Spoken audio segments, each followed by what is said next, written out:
Srila Prabhupada left India.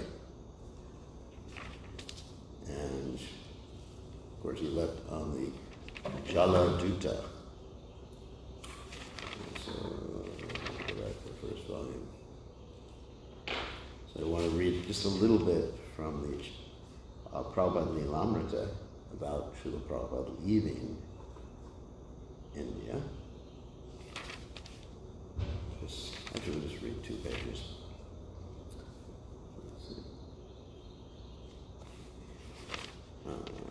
Prabhupada, so Omagana Timadanda Shah Garanjana Shalakaya Chakshu Urminitam Yena Tasmai Shikadve Namaha.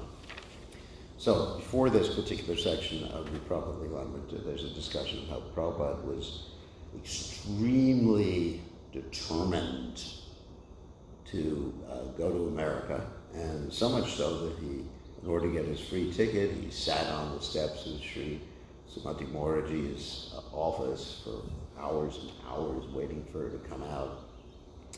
And then he needed a P form to get out of India, and first they wouldn't give it to him. This is like a form that has to do with income tax. In other words, to get out of India, at least in those days, you had to show that you paid your income tax.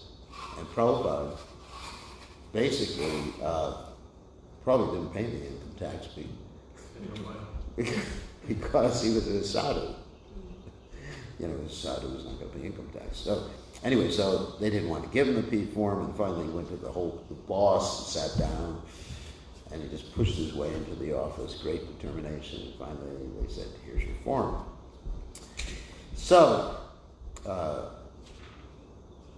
finally, we'll start here. Finally, Mrs. Moraji scheduled a place for Srila Prabhupada on one of her ships, the Jaladuta, which was the sea messenger, which was sailing from Calcutta on August 13th.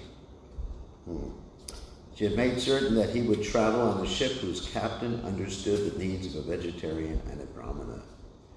Mrs. Moraji told the Jaladuta's captain, Arun Pandya, to carry extra vegetables and fruits for the Swami, and Mr. Chokshi, that's the secretary of Moraji, spent the last 2 days with Bhaktivedanta Swami in Bombay, picking up pamphlets of the press, purchasing clothes, and driving into the station to catch the train. He arrived in Calcutta only a few days before the Jaladuta's departure. Although he had lived much of his life in the city, he now had nowhere to stay. It was as he had written in his Vrindavan Bhajan, which was written sometime before then. I have my wife, sons, daughters, grandsons, everything, but I have no money, so they are all in fruitless glory.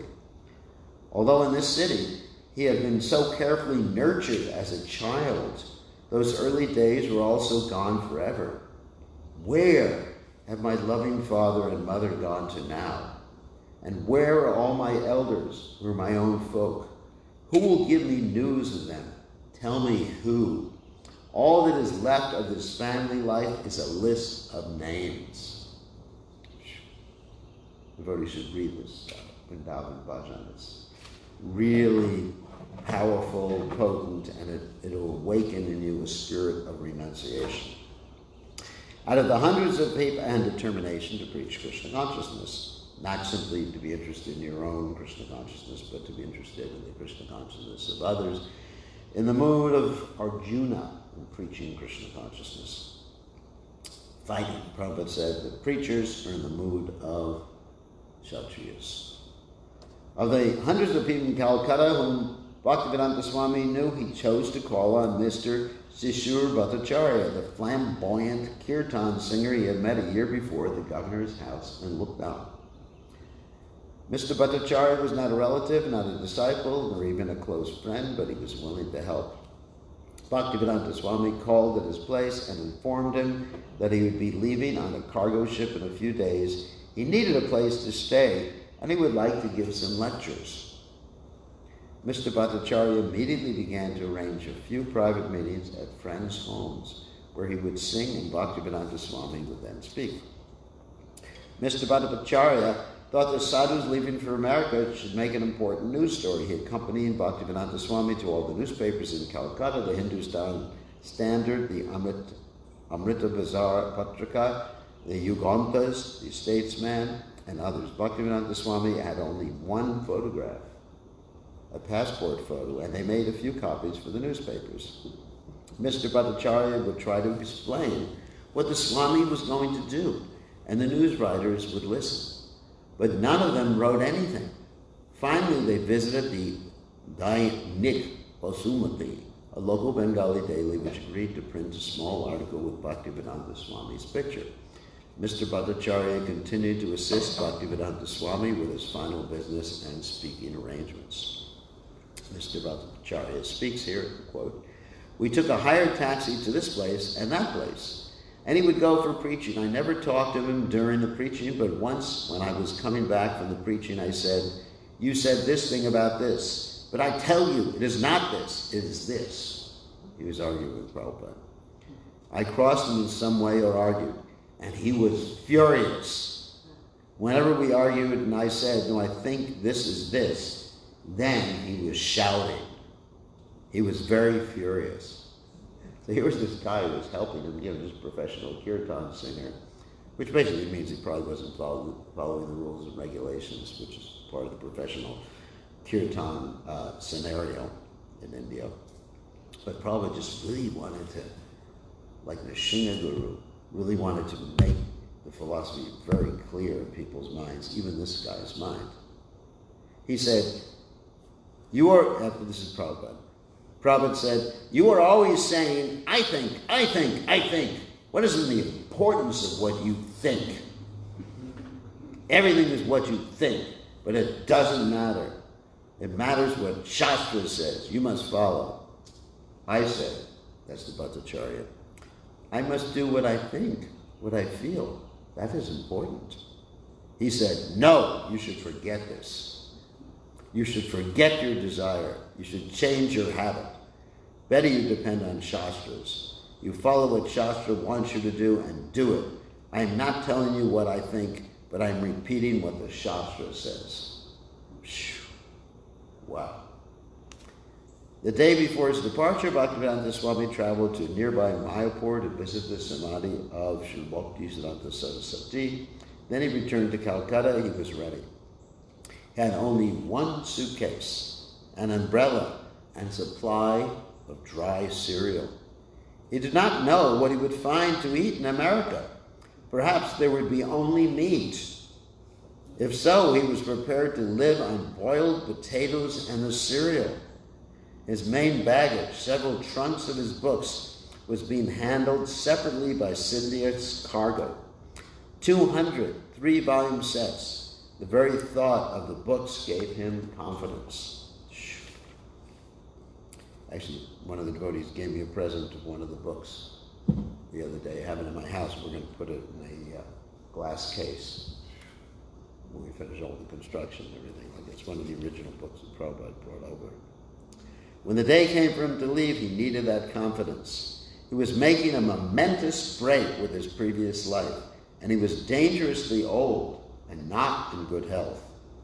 And he was going to an unknown and probably unwelcoming country. To be poor and unknown in India was one thing. Even in these Kali Yuga days when India's leaders were rejecting Vedic culture and imitating the West, it was still India. It was still the remnants of Vedic civilization. He had been able to see millionaires, governors, the prime ministers simply by showing up at their doors and waiting. A sannyasi was respected. The Srimad Bhagavatam was respected. But in America it would be different. He would be no one, a foreigner. And there was no tradition of sadhus, no temples, no free ashrams. But when he thought of the books he was bringing transcendental knowledge in English, he became confident. When he met someone in America, he would give him a flyer. Srimad Bhagavatam, India's message of peace and goodwill. It was August 13th, just a few days before Janmashtami, the appearance day anniversary of Lord Krishna. The next day would be his own 70th birthday. During these last years, he had been in Vrindavan for Janmashtami. Many Vrindavan residents would never leave there. They were old and at peace in Vrindavan. Bhaktivedanta Swami was also concerned that he might die away from Vrindavan. That was why all the Vaishnava sadhus and widows had taken vows not to leave even for Mathura, because to die in Vrindavan was the perfection of life. And the Hindu tradition was that a sannyasi should not cross the ocean and go to the land of the Malechas. But beyond all that was the desire of Srila Bhaktisiddhanta Saraswati Thakur. And his desire was non-different from that of Lord Krishna. And Lord Chaitanya Mahaprabhu had predicted that the chanting of Hare Krishna would be known in every town and village in the world. Mr. Bhattacharya and Bhaktivedanta Swami took a taxi down to the Calcutta port. Bhaktivedanta Swami was carrying a Bengali copy of the Chaitanya Charitamrita, which he intended to read during the crossing. Somehow he would be able to cook on board, or if not, he would starve. Whatever Krishna desired, he checked his essentials: passenger ticket, passport, visa, P-form, sponsor's address. Finally, it was happening. Srila Prabhupada: with what great difficulty I got out of the country. Some way or other, by Krishna's grace, I got out so I could spread the Krishna consciousness movement all over the world. Otherwise, to remain in India was not possible. I wanted to start a movement in India, but I was not at all encouraged. Oh, thank you. Where are you going? What's it? The black cargo ship, small and weathered, was moored at dockside, a gangway leading from the dock to the ship's deck. A gangway is like just like a wooden platform that you walk up, like planks, like walking the. It's not exactly like walking the planks, but it's tilted, so you walk up here. Gangway. That's called a gangway. It's not like the modern ships that you actually pull in, and then the dock comes to meet the ship, and you just like roll your bags and your booze off of the ship. In Europe, it's like that, isn't it? When the ships go from one country to another, everybody has these little trolleys with booze in it. That's their consciousness. So Indian merchant sailors curiously eyed the elderly saffron-dressed sadhu as he spoke last words to his companion in the taxi, and then left him and walked determinedly towards the boat.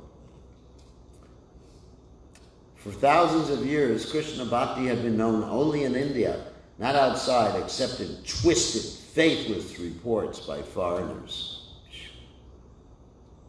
And the only swamis to have reached America had been non-devotees, Mayavadi impersonalists. But now, Krishna was sending Bhaktivedanta Swami as his emissary. And then finally we have the words of Mr. Bhattacharya. He was alone, a lone fighter. When he left, there was no one on the shore to bid him goodbye. No friends, no supporter, no disciple, nobody. Even if you call me, I was not a disciple of his. I was a disciple of somebody else. So I was not his follower, but due to shared love, I had very much respect for him. So I was the only person standing on the shore to say him goodbye. No one was with me. I could not know that it was such an important thing. It's amazing. So maybe we're going to Bhagavatam. The point is, if you actually think about it, like Calcutta was Prabhupada's hometown. So obviously, Prabhupada had acquired many different acquaintances in Calcutta. I mean, he was brought up in Calcutta. His family was in Calcutta. And of course, his businesses were in different places. But basically, Calcutta was his hometown. And there he was leaving his hometown where his family was before, his father, his mother, his sisters, everybody. And nobody was there to see him off. It's like heart-wrenching when you think about it. Like leaving somewhere where you spent your whole life and then going to a country that you don't know if they have vegetables. That's pretty heavy. With practically like Prabhupada said $10 worth of rupees, which he wasn't able to change anyway, because in America nobody would accept rupees, and just a few cases of books. I mean, that is real Abhaya Sattva Samshuddhi Jnana Yoga Vavastitihi. The saintly quality of being free from fear because he is completely convinced that Krishna is there. That's how one becomes free from fear. Okay, so unless there's some comments, we'll go on to the Srimad Bhagavatam. And, all right, we'll read from Srimad Bhagavatam, 10th canto, 10th chapter, text 18. Om Namo Bhagavate Vasudevaya. Om Namo Bhagavate Vasudevaya. Om Namo Bhagavate Vasudevaya.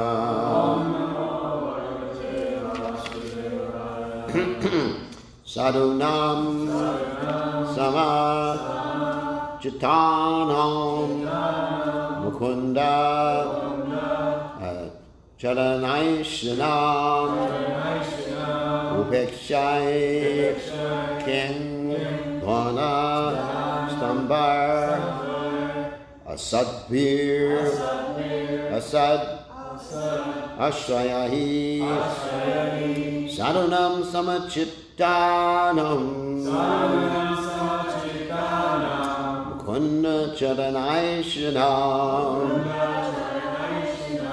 Upeksha Kim Dhanastambar Asadbir Asadashayahi Sadhunam Samachittanam Mukunda Charanaishanam Upeksha Kim Dhanastambar Asadbir Asadashayahi Sadhunam Samachittanam Mukunda Charanaishanam Upeksha Kim Dhanastambar Asadbir Asadashayahi. Okay. Sadhunam Samachittanam Mukunda Charanaishanam Upeksha Kim Dhanastambar Asadbir Asadashayahi.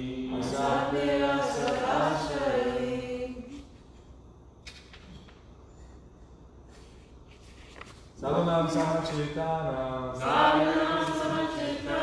Mukunda Charanaishanam Upeksha Kim Dhanastambar Asadbir Asadashayahi.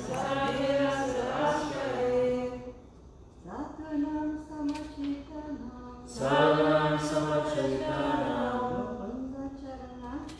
Mukunda Charanaishanam Upeksha Kim Dhanastambar Asadbir Asadashayahi.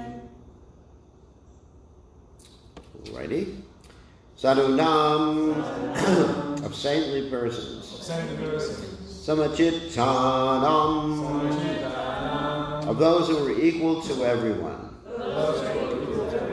Mukunda Charana Eshinam, whose only business is to serve Mukunda, the Supreme Personality of God. His only business is to serve the Supreme Personality of God. And who always aspire for that service. And always aspire for that service. Upekshahai, neglecting the association. Kim, what? Dhanastambahai, rich and proud. Asadbihi, with the association of undesirable persons. Asat Ashayahi, taking shelter of those who are asat or non-devotees. Taking shelter of those who are asat or non-devotees. Translation. Saintly persons, sadhus, think of Krishna 24 hours a day. They have no other interest. Why should people neglect the association of such exalted spiritual personalities and try to associate with materialists, taking shelter of non-devotees, most of whom are proud and rich? To repeat, saintly persons, sadhus, think. Saintly persons, sadhus, think. Of Krishna 24 hours a day. Of Krishna 24 hours a day. They have no other interest. They have no other interest. Why should people neglect the association Why should people neglect the association of such exalted spiritual of personalities such exalted spiritual personalities and try to associate with materialists, and try to associate with materialists? taking shelter of non-devotees, Taking shelter of non-devotees. most of whom are proud and rich? Most of them are proud and rich. So, purport by His Divine Grace, A.C. Bhaktivedanta Swami Srila Prabhupada Ki. Jai. A sadhu is one who is engaged in devotional service to the Lord without deviation. Bhajate mam ananyabha. That means worships me ananya, without any other activity. So then, titikshava karunika sudha sarvadena ajata shatva shunta sarvasada bhushana. The symptoms of a sadhu are that he is tolerant, merciful, and friendly to all living entities. He has no enemies. He is peaceful. He abides by the scriptures, and all his characteristics are sublime. It's from the Bhagavatam, 3rd canto, 25th chapter, text 21. A sadhu is surida sarvadena, the friend of everyone. Why then should the rich, instead of associating with sadhus, waste their valuable time in association with other rich men who are averse to spiritual life? Both the poor man and the rich man could take advantage of the Krishna consciousness movement, and here it is advised that everyone do so. There is no profit in avoiding the association with the members of the Krishna consciousness movement. Narottama Das Thakur has said, Satsangachari koinu asate vilas te karane lagila ye karma banda pongs. If we give up the association of sadhus, saintly persons engaged in Krishna consciousness, and associate with persons seeking sense gratification and accumulating wealth for this purpose, our life is spoiled. The word asat refers to an Vaishnava, one who is not a devotee of Krishna, and sat refers to a Vaishnava, Krishna's devotee. One should always seek the association of Vaishnavas and not spoil one's life by mixing with all Vaishnavas. In Bhagavad Gita, the distinction between Vaishnava and Vaishnava is enunciated. Namam duskritino mudha prapajante naradamaha mayaya parita yana asuram bhavam ashita. Anyone who is not surrendered to Krishna is a most sinful person, duskriti, a rascal, mudha, and the lowest of men, naradama. Therefore, one should not avoid the association of Vaishnavas, which is now available all over the world in the form of the Krishna consciousness movement. Great. So, sadhunam samachitanam mukunda chadanai shinham upekshakim dhanastam bar asadbir asadashrayahai. So, omagana timadanda shah Gananjana Shlakaya Chakshur Militam Yena Tosmai Shri Gurave Namaha. So here, the word, of course, Vaishnava is used. And Prabhupada actually even said that the Christians can be considered Vaishnavas too. It's interesting. Or any religion, if they're dedicated to God, can be considered Vaishnavas. However, there's distinction. I'm not going to make a sectarian distinction right now. I'm going to make a distinction based on Shastra, not based upon the temporary designation, whether one is Jewish, Christian, Hindu, blah, blah. Like, blah, blah is not religion. But whatever. The distinction is based upon whether one is a Kanistha, Madhyama, or Uttama adhikari. And in the Kanistha category, we have people doing devotional service in the modes of passion and in the mode of ignorance, as well as in the mode of goodness. This is Lord Kapiladev's statement, because Prabhupada here is quoting from Lord Kapiladev about the qualities of a Vaishnava, the Tikshura Karunika Surada Sarvadayam. That's from the third canto, Lord Kapiladev's instructions. So, Lord Kapiladev also talks about devotional service and devotees in different modes of nature. So devotional service in the mode of goodness is one is doing it basically to get liberated, to get the hell out of the material world. And in the mode of passion, you're doing it just because you want some gain for it. I mean, let's take the example of Shukracharya. Everyone's heard about him. He's the seminal guru, Kula guru. And Shukracharya, he advised Bali Maharaj to worship Vishnu. So it appears, he's a Vaishnava. Wow. But when Vishnu came, he said, no way, Jose. Don't give it all to Vishnu. He's coming to take everything away. So that's devotional service in the mode of passion, that he wants something for it. So so you actually find that amongst different devotees, and also devotees in the Krishna consciousness movement.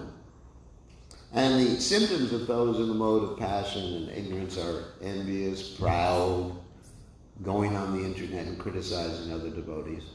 That's not mentioned in the third canto, but critical, envious and proud, finding fault, like that. Whereas one of the mode of goodness doesn't really find fault. And also there's devotional service that's transcendental, which it's described by Lord Kapiladev. It's like where one's mind automatically flows to the lotus feet of Krishna, like the Ganges or rivers flow to the ocean. That's a transcendental devotional service. So, insofar as our association is concerned, we have to be careful. I mean, here's another example of devotional service in the modes. Then Daksha. Everybody knows Daksha? I mean, he was such a great personality. He even saw Lord Vishnu. He was doing devotional service, and it was his authorized devotional service. It wasn't that, he just dreamt up his own devotional service. His devotional service was given to him by Daddy, Lord Brahma. Understand? And his devotional service was, go out there and propagate the race. You go have a whole bunch of kids. Yeah, he's a Prajapati. Yeah, that's his devotional service. Anyway, and Krishna actually says, that sex life according to the rules and regulations and Dharma is a representative of him. There's nothing wrong with that. But he was doing it with a motivation. See, it was authorized devotional service. Nothing unauthorized about it. But what was the motivation? Or the mixed. First of all, he wanted to satisfy his preceptor. But it was mixed with a desire to enjoy fruit of desire. There's passion. And so what happens is when you have that desire for something, we know from the second chapter of Bhagavad Gita, Jayatos Vishya Sangat, Sangas Taisha Vajayate, Sangat Sanjayate, Kama Kama Kura Vajayate. When one is in the mode of passion, you're attached to the results, and when you don't get the results, guess what? You get angry. Or nowadays, depression. anger, depression. And then you have to take some pills and go see a psychiatrist or something like that. So anyway, so you don't get what you want. Just like you see sometimes it's not me driving, but I mean someone else is driving the car, and I'm in the car, and someone pulls out in front of us real quickly, and the person who is driving the car, which I'm in, pushes the horn down. I said, you can push it down, but not keep it down for 2 minutes. I want to teach him a lesson. Oh my God. Actually, in Australia, if you do that, they come out and they beat you up. That's why when I was in Australia, I asked the devotees, why does no one ever honk the horn here? So it's because they come out of the car and they just smash you. So anyway, so that's frustration. And that indicates if we're getting angry or depressed or something, that means it's the mode of nature we're in right now. It's not really Shuddha Vaishnavism. So, in other words, so when we're looking for association, we should find those who are transcendental. I mean, like Prabhupada. I mean, here's an example of Prabhupada. He was coming to America, not like everybody else comes to America. You know, was it the Statue of Liberty? Give us your poor and huddled masses yearning to be free, right? Actually, there was one person in the U.S. government, I know I'm not going to mention his name, who added a line to that. And he said, yearning to be free, but they must have sufficient resources. Did you hear about that? Yeah, anyway. So, you know, people come to America because it's the land of opportunity. It was the land of opportunity until the present situation occurred. Anyway, so it was the land of opportunity. So Prabhupada came to America. He wasn't thinking, wow, now I'll enjoy, I'll get a lot of disciples, I'll go to Disneyland.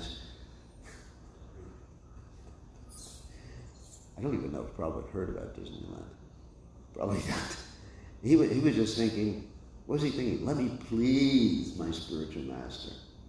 And let me carry out Lord Chaitanya Mahaprabhu's prediction that in every town and village, his name would be heard. That's pure devotional service. That's a sadhu. Because the word sadhu is very interesting. In this particular verse, let's go back to the verse. You have asad bir, asad, ashraya, and also sadhunam. So the same word is there, which is sat. You understand? Sat. It's like you have this sat, chit, and ananda. Everyone wants ananda without sat. Does everyone understand that? Everyone wants bliss, but they don't want to be absorbed. They want bliss in the material world. Everyone wants bliss in the material world, but you can't have that without sat and chit. That's why sat and chit come before ananda.